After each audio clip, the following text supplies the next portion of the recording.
ஸ்ரீ சாயி சத்குரு வாணி சீரடி சாய்பாபாவின் அருள் வாக்கு 103. மதங்கள், குலங்கள், ஆச்சாரங்கள் மிகவும் புராதனமானவை. ஆதியிலிருந்தே இவைகள் இருந்து கொண்டே இருக்கிறது. பல யுகங்களுக்கு முன்பே இவை தீர்மானிக்கப்பட்டது.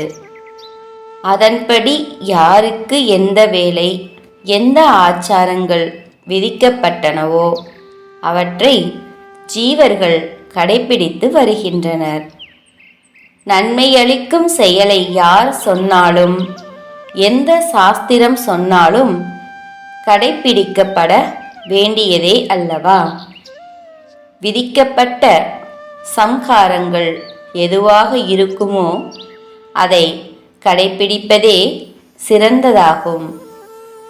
அந்த மார்க்கமே நன்மை அளிப்பதாகும். சிருஷ்டியை அவ்விதமாக தொடரவும் ஜீவர்கள் முக்தியை பெறவும் அந்த இதமளிக்கும் கர்மாக்கள் விதிக்கப்பட்டுள்ளன. சிருஷ்டி ஒரு மிகப்பெரிய மரம் போன்றது.